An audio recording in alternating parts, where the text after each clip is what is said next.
I'm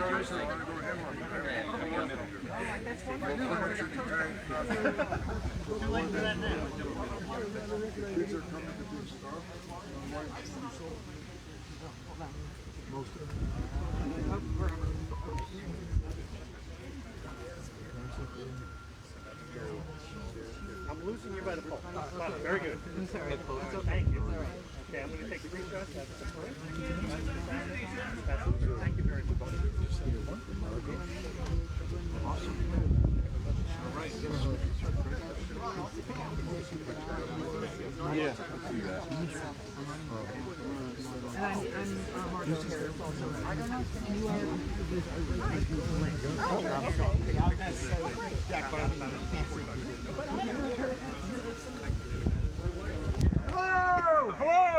Hello. Yo.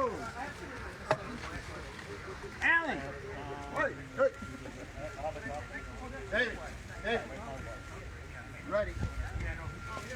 All right, I want to thank everybody for giving the time to listen to the candidates. Working in Plymouth, boy. And our speakers today, we'll hear from Jersey City Mayor Steve Fulop, and also from Edison, the future Edison Mayor, Sam Joshi. All of Sam's actually running mates are here. You can raise your hand. John Pointer, Margot Harris, and Nish Patel. Thank you guys for coming. So Mayor Fulop actually grew up here in Edison. Grew up on Chandler Road, right next to Bishop Bar in St. Joe's.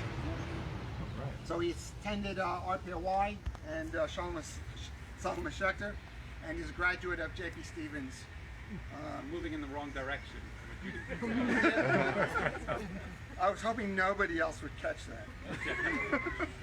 So Mayor Fulop received his BA at Binghamton University, an MBA at NYU Stern School of Business, as well as a Master's in Public Administration at Columbia University.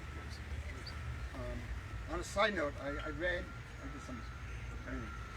that your father grew up in Israel and was in the Golani Brigade during the Six-Day War. Correct. Yeah. Yeah, I'm sure other folks. My son was in Golani for a day, but didn't say something. Good. After graduation, Mayor Fulop worked at Goldman Sachs, but left after 9/11. Forget me this one, just going to join the Marine Corps and was deployed to Iraq. I'm not sure what motivated him to get into politics, but like Sam, Mayor Fulop was elected to a council seat in Jersey City in his 20s. After 2 terms on council, he ran for mayor and defeated the 2-term incumbent mayor, and then won re-election by receiving over 77% of the vote. And to me, that's a strong vote of confidence by the electorate. So before you speak, I want to say I know Sam for 05, I guess. Long time. Long time.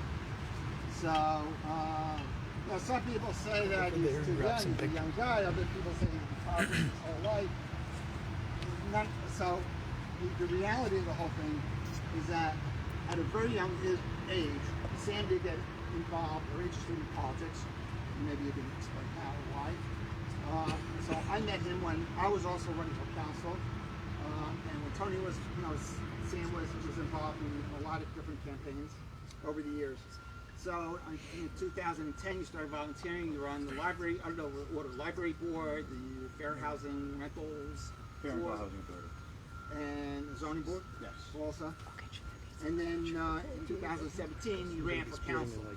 So he's been now in council for 3.5 years. This year, he's the vice president of the council. To me, that doesn't make you a lifelong politician. He's the last 3.5 years, but civic-minded. You're also on the board of directors at the Jewish Renaissance Foundation, and for the last almost 10 years, you've been working for the Capital Fund. He's received a political science degree at Rutgers University and a mini MBA at Rutgers in digital marketing. It's the future. And, all right, so without further ado, I would turn this over to Mayor Fulop. Okay, all right. Thank you. Let me just first just say a special acknowledgement. I know the council people and the elected officials. I do want to say I'm thankful that Keith came today. He's been a longtime friend, Keith Hahn, and I do want to acknowledge him. And the most important person here for me is actually not Sam. It is Fran Borelli, who used to be my babysitter back in the day.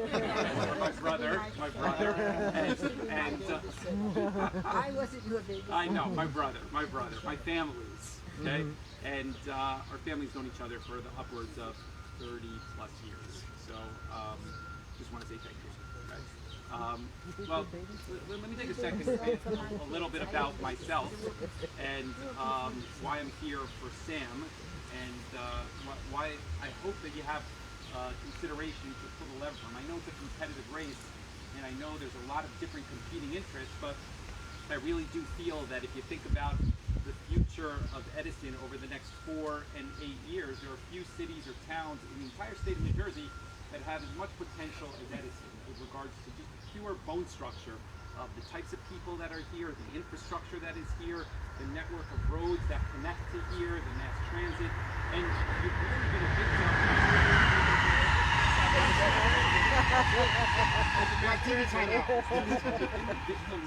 In many ways of some political dysfunction, and I think everybody who lives here has ultimately paid a price for that.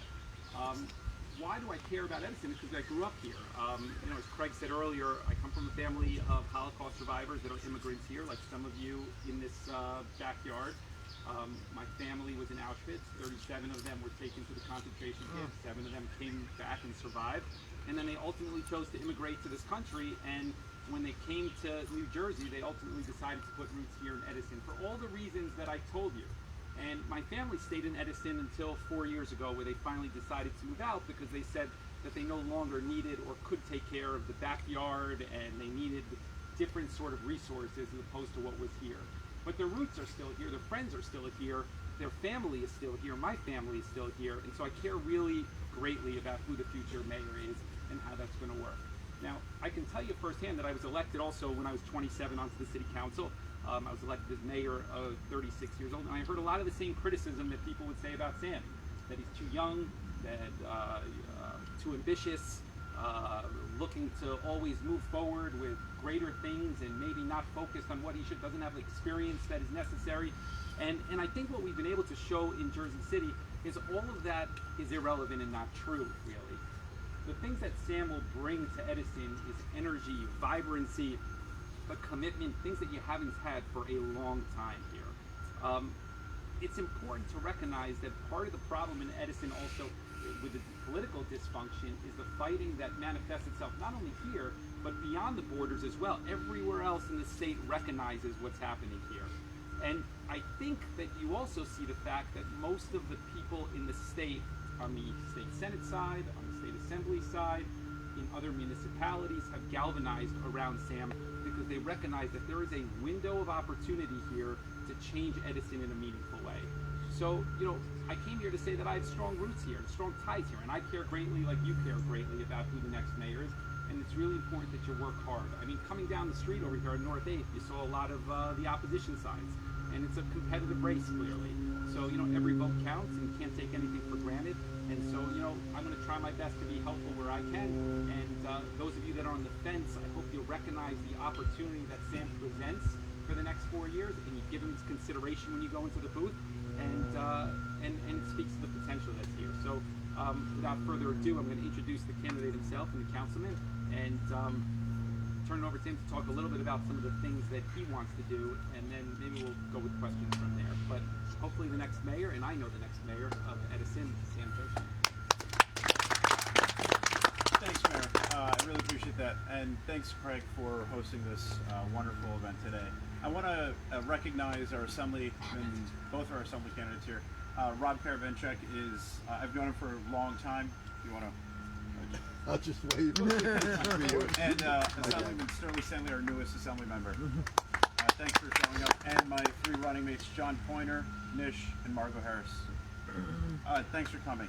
So, Mayor Fulop, thank you so much for being here. We bonded a few years ago because, as I said, he's a fellow J.P. Stevens graduate, as am I. I was born and raised in Edison my whole life, I went through the entire public school system here, and I take a lot of pride in this town. A little bit about myself. When I was 14 years old, I had my first internship under Mayor George Fedoro. And during that time, I was placed in the senior center, and I got to see the profound impact that elected officials can have on its residents, and elected officials have the ability, especially on a local level, to make a huge difference for its residents. You know, too often we talk about the presidency or the governor's office, but what we can do on a local, municipal level significantly impacts everyone's lives. So as I got more involved in local government from the age of 14 onwards, I kept learning more and I kept absorbing more. I wanted to still stay involved. Fast forward to the next administration, Mayor June Shaw and I also worked closely together. He took me in as an intern in his administration. I rotated around every single department. That's where I got to see firsthand how all the departments work in Town Hall. I stayed involved. Mayor Rosigliano also thought it would be a terrific idea if I worked closely with her, which I did. And she appointed me to the Fair Rental Housing Authority, which I served on for 4 years.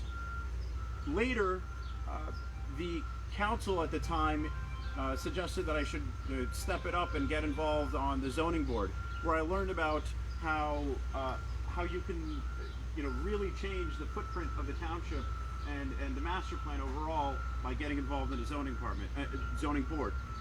Moving forward, Mayor Lanky and I thought it'd be a great idea if we ran for council together. If he ran for council and he ran for mayor and I ran for council with him, which I did, and it's been an incredible experience. Over the course of the last several years, I've had the opportunity to speak to thousands of residents. And I've learned that each neighborhood, there are so many issues that are facing every neighborhood. I have a request. Can you move the tracks about them? So, over the course of the last few years, I've had the ability to speak to thousands of residents, and I've learned that there's so many issues that we are faced with, and we certainly need a full-time mayor in order to be able to address all of them. Not just my background with public policy and planning, but the experience that I bring is I've served on various committees. I know what it's like, and I've always served as I've always been a team player with administrations, learning the ranks and how we can move forward. Now this is a unique opportunity right now. I decided to run for mayor because I really wanted to make a difference in Edison. I wanted to make a difference that I saw as a child myself. And I'm running for mayor now because, like I said, the issues that we're faced with, it's not just about property tax stabilization, it's not just about needing a completely new master plan, but it's also fundamentally understanding the cultures within every single neighborhood and having a mayor that can uniquely bring every part of town together. And that's why I'm running for mayor. I'm happy and I'm thankful, incredibly grateful and humbled to have the support of so many elected officials throughout the state. But more importantly, I was asked a few times here, why is everyone suddenly getting involved? And I want to make it clear that they're not just getting involved because they've known me for a long time, which I was, like I said, I was always the kid in the background who was working on campaigns and working for other elected officials, but they know my integrity. They know who I am, what I'm all about. You know, on a campaign flyer or a quick campaign video or a letter, you may not be able to, or even certain news articles, you may not be able to get to know someone as a person. But I can say the elected officials that came out for me, the overwhelming majority of them I've had terrific, long-standing relationships with. And they know who I am and what I'm all about. And I care about Edison. Edison is in my blood. Make no mistake about it. Mayor Fulop is here, obviously, because he has deep roots in town. You know, I understand all the work he's doing for Joshi City, but Edison is still in his blood, just like it is for me. So I look forward to making a difference, and I look forward to also leveraging my relationships, working with other elected officials that have come out supporting me to bring more home for Edison than we've ever had before. That's why I'm running for mayor. I look forward to taking any of your questions, and thank you for coming. Yes. One of your ideas is you want to introduce more options for internet. Yes. What's the deal with that? What We can need- happen? Do you like that there's exclusive to More options for So what? the question was about internet. We're having an internet crisis. I see everyone nodding their head. The fact of the matter is that throughout the United States, and throughout the United States, more than 95% of America only has one option for internet, and that's because internet service providers will maintain their monopolies throughout their municipalities. And the only area where they usually overlap, where there's multiple options, is around the borders of municipalities. That's how they maintain their monopolies. Edison does not have a exclusive contract. Another company, another provider has the ability to come into town if they wanted, but they won't, because they'd rather just provide the awful service that they do and charge us whatever they want. And if there's one thing that we've learned over the course of the last year, the future is going to be surrounded by internet. Internet is going to be an infrastructure that you cannot live without, right? We've seen it, and in order to really think forward, not just for the future, but for right now, we need to have better internet. My plan is simple. It's to launch municipal broadband, which the governor and Cory Booker have publicly come out, Senator Cory Booker have publicly come out supporting my plan. The New Jersey State Legislature is also talking about my plan right now. I've had other municipalities also follow up on resolutions supporting my plan as well. Because if we have our own fiber optic infrastructure, right? If we have our own fiber optic infrastructure, we can service it out to a third party, and we can have more say in on our internet. We won't need to be beholden to the internet service provider. And historically and throughout the country, it ends up becoming the second largest revenue generator outside of property taxes. So it's a smart investment that we need to make for now and in the future. I just want to, we do have refreshments. We have water in the green container, soda in the yellow, in the red, and Barry, I have beer in the. So one follow-up question. Your proposal is just like you went to the water system, you take over the internet infrastructure. I mean, for the water system, that's what we did. Yeah. We in effect took the entire water system and not borrowed out to, Suez or some other company, Yes. and we're basically running it ourselves. Is that your proposal? So similar in concept to sewer and water and wanting to take over for it. However, we're not going to be running our own internet structure. We're not going to be running the operations themselves. We're just owning the fiber optic cable. So once we own the But cable, we we have to invest into. correct. Within And that yeah, and we don't fiber do it optics, all yeah. at once. We don't do it all at once. We start off. We start off in high density areas, which is what's worked throughout municipalities throughout the country, and then we gradually go from there. So it is an own. You set up your own internet utility. What about working with 5G providers for home internet? So this is the most common question I get asked, and 5G, although it is the future as well, it's not going to replace fiber optic cables for a variety of reasons. It's going to supplement it. One, 5G is not going to come into Edison for at minimum 5 to 10 years. I got it. Well, throughout all of Edison, but it's also not going to. 5G will also not be able to maintain the. We won't have enough of a 5G infrastructure to maintain the amount of the quality and the speed that we need for our businesses and our residences. Because, for example, a TV, the quality and the pixels are always increasing. So a 5G network, which is running on Wi-Fi, cannot keep up with that. Well, Yeah. Wi-Fi is separate from 5G. Yes. 5G is the cellular signal, which at the train station is now about 400 megabits per second, which is about cable speed we get around here. Over here, it's closer to about 40 or 50 megabits per second because we don't have the mid-band layer over here. You're right. He's absolutely right. But like I said, it's going to supplement it. It's not going to replace it. Okay, because Verizon, for example, has a contract to provide FiOS. Yes. They never did it because it's too expensive for them to lay up fiber, Yes. and they would never get the revenues from it. So they never. I mean, I've got FiOS a block and a half from my house, Yes. and that's where it ends in Highland Park. And I've been on the waiting list for about 15 years now. It's never going to come because it's too expensive. Yeah, and like I said, with the state also helping us subsidize our plan, we'll be in a good position moving forward. Hi, Sam. Yes. I support you 150%. Thank you. Number one, I think you're running a great campaign. I think your opponent is doing a lot of negative stuff. The only flyer that he had sent out recently that even remotely resonates with me personally is, as a resident of Edison, 31 years, I've seen plenty of times change in this town. And there's a lot of things you can say about Edison, but you live there long enough, you do fall in love with it. They get under your skin.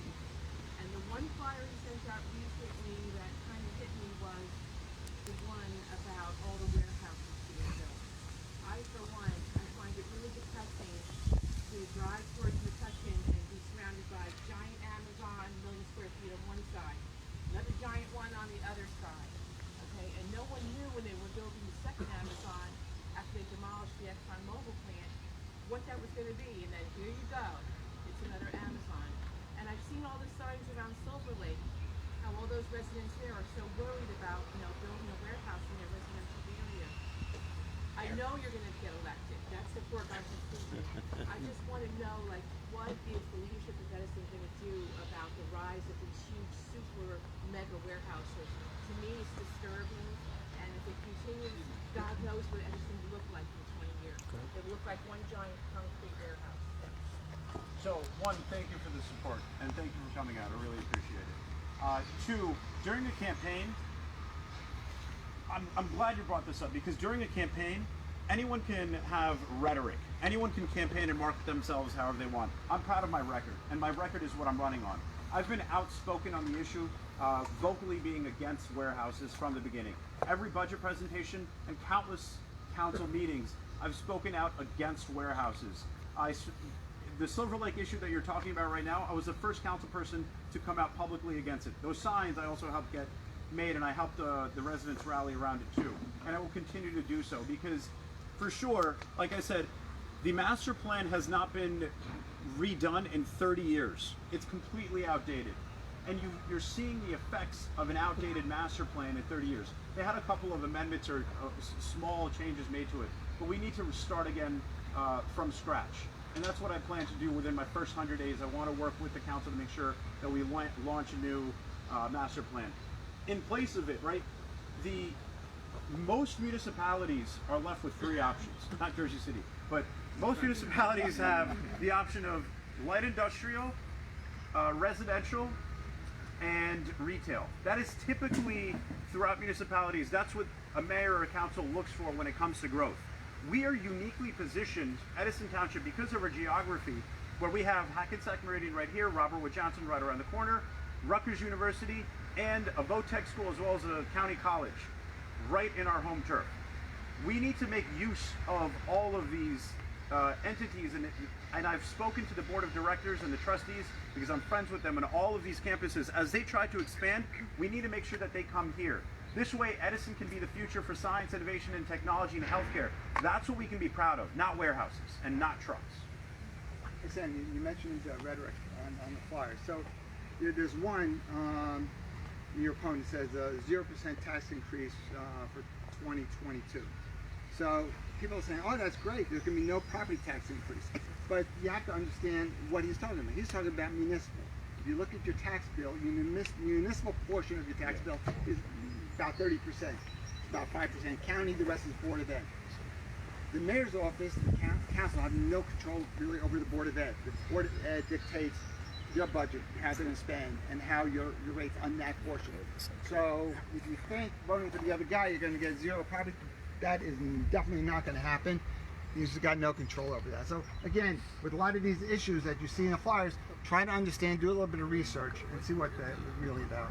And again, it comes back to rhetoric versus record. I'm proud of my record on this issue. I've been outspoken. You got to be more outspoken now.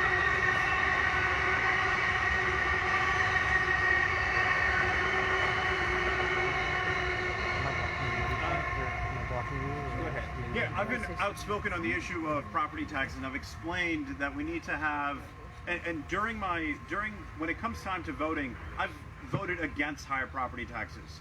And I'm proud because I didn't do it symbolically. I gave 40-minute presentations on how government can be run more efficient.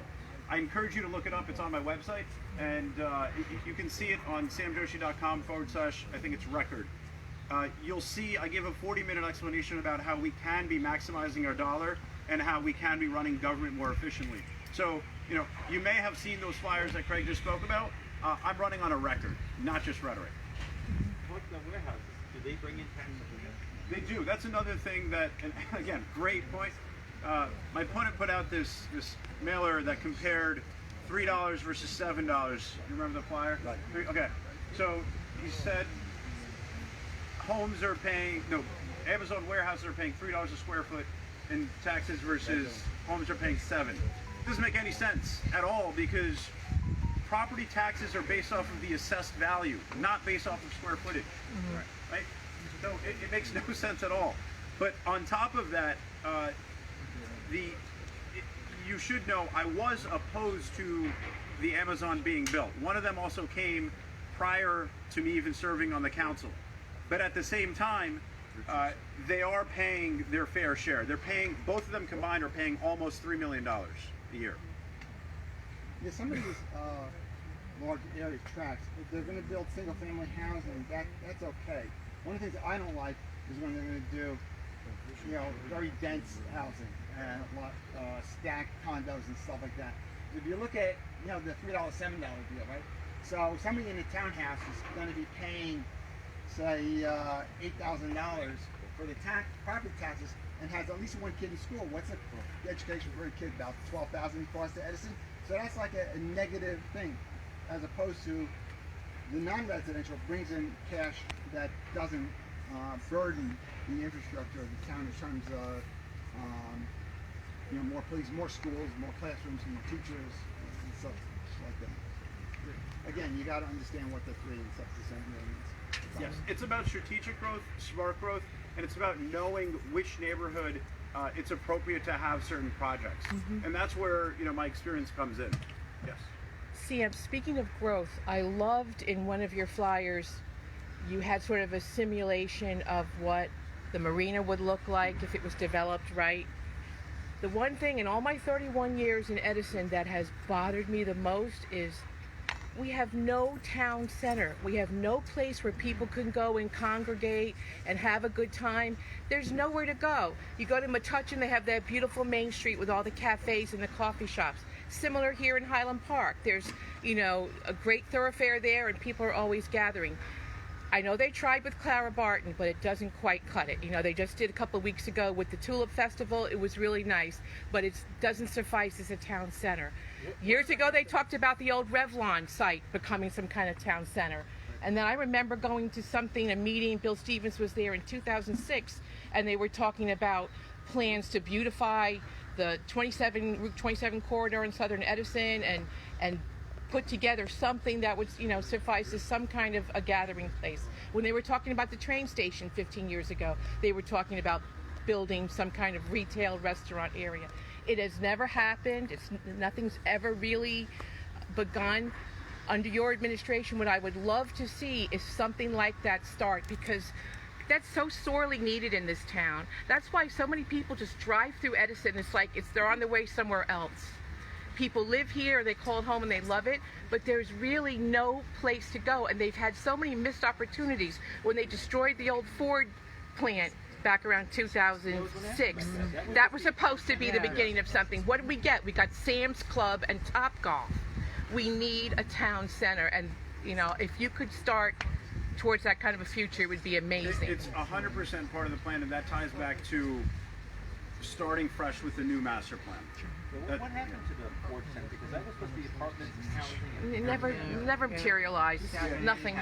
Yeah, the recession, and then the vendors that were, so what happened was, and this is why it gets back to experience, because I was there under Troy. When we were marketing this, I was actually working with the economic developer at the economic development director at the time. His name was Michael Cangemi, and we had put out a plan that we actually marketed throughout PSENG, and thousands of companies throughout the United States got a message saying that we are actively soliciting business for this area. So a lot of vendors had come in, a lot of companies had wanted, sought to get involved in on it. And the planning board and the zoning board actually held up a lot of it. And then for the plan that was made, it had a lot of retail.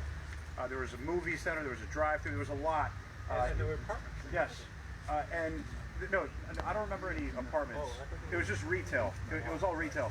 And then the recession happened, and everyone pulled out. I have a question. Yes. So we're talking about warehouses earlier. For me, the concern is not necessarily the warehouse, it's but the trucks.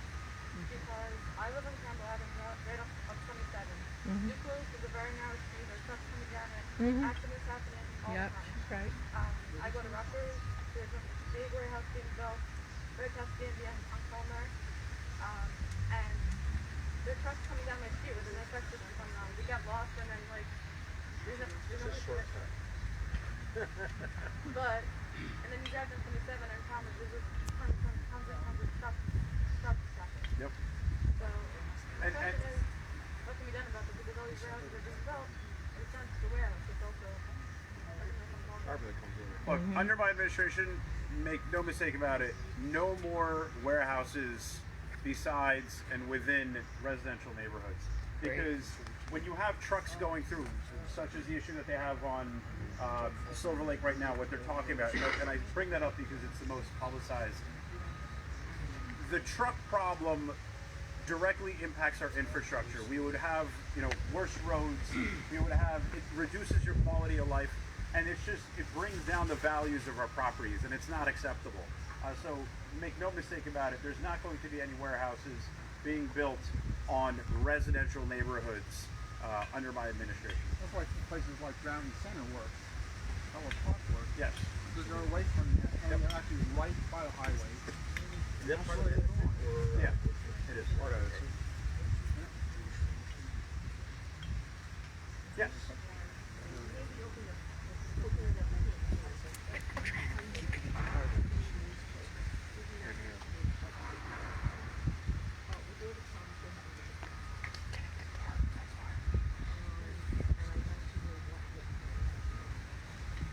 So, she asked about the police department, and over the last couple decades, we've had significant changes that have been made within the police department, and we always have room for improvement. For me, it comes down to, as mayor, I'm going to be the director of public safety, and I want to make sure that for police officers, they are the most trained, and they have continuing training regularly, not just for their work, but also for expanding community policing as well, so that we don't have the issues that we see on a national level. And to comment on that, I just attended the police open house on Friday, and I would bring us by our police, the fact that they include the community, and they also made answered any questions people had. So I'm not as negative about the police department. I do want improvement. It's improved though. And I do want them to patrol our area maybe more frequently, but I had kind of a little positive experience with it. Yes, absolutely. Yeah, I'm thinking about the public safety. This is my neighborhood. The streets, most people I know don't feel comfortable walking around it because the lighting is kind of terrible. So, is there anything to do about that? Yeah, I've asked for, Like and people have had bikes, like a couple $100 bikes still out of the garage. so it comes back to two things.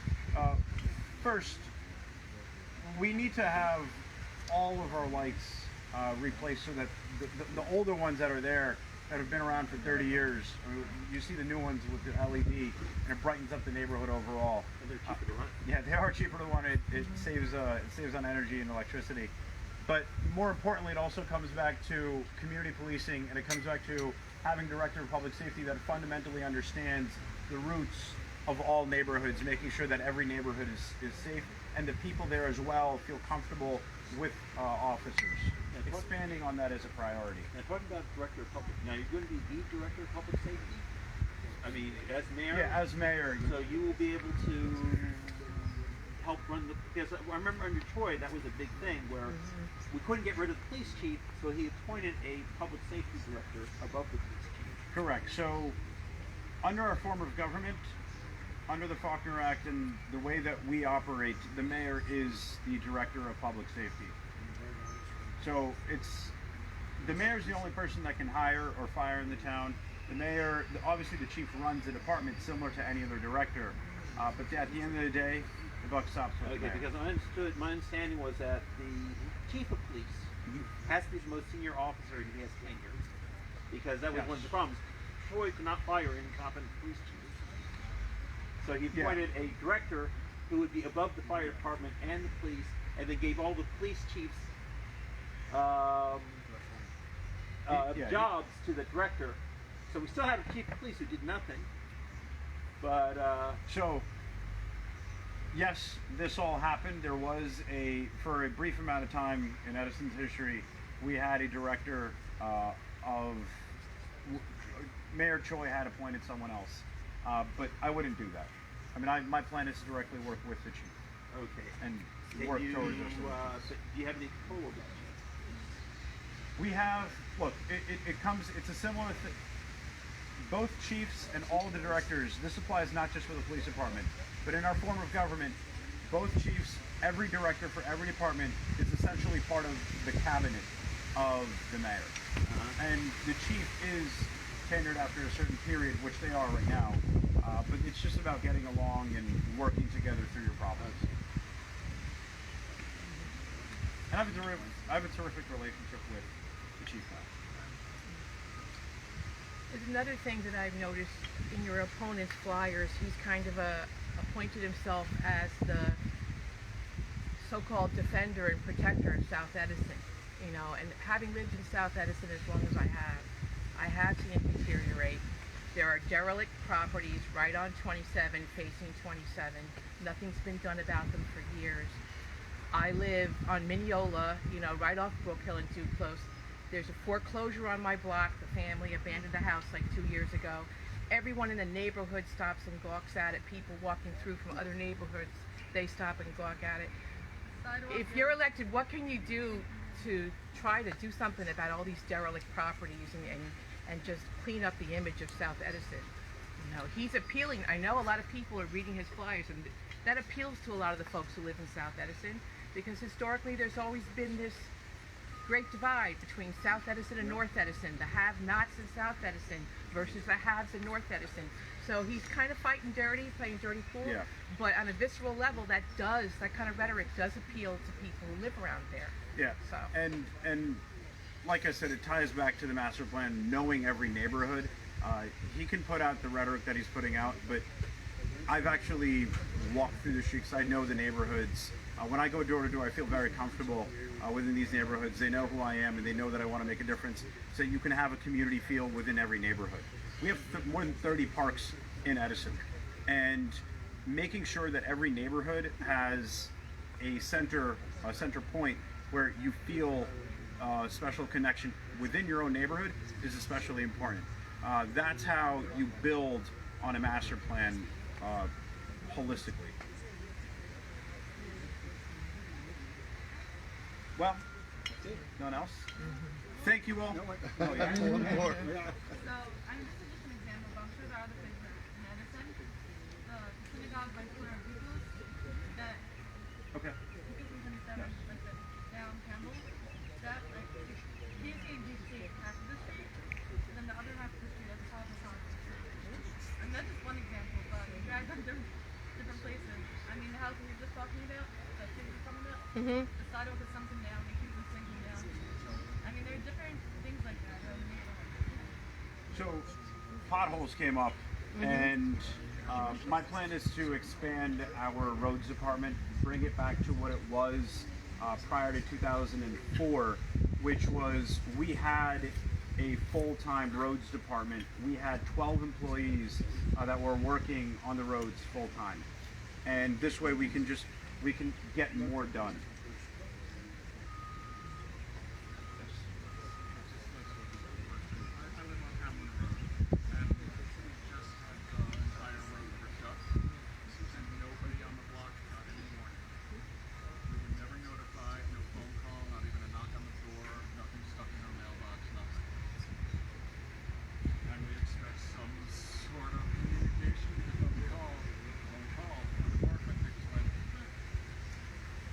Communication was the question. Can they expect communication? Can residents expect communication from me? I'm proud to say that I've gone above and beyond out of my way as a council member within my authority to communicate as best as I can, not just through Twitter, Instagram, Facebook, having my own email chain, messaging more than 10,000 residents per month. That's what I've done, and I had to, because it's, as a council member, I don't get handed these things. I have to go out of my way to build these contacts and relationships. But I think it's especially important for the residents to know that I'm here to communicate with them. I have a long history of communicating directly, and I will continue to do that. I want to make sure that everyone is aware of what is going on within their neighborhoods. All right. So, thank you very much, and thank you, Mayor. Maria Sandler, Andrea Margot. If anybody wants to ask questions privately,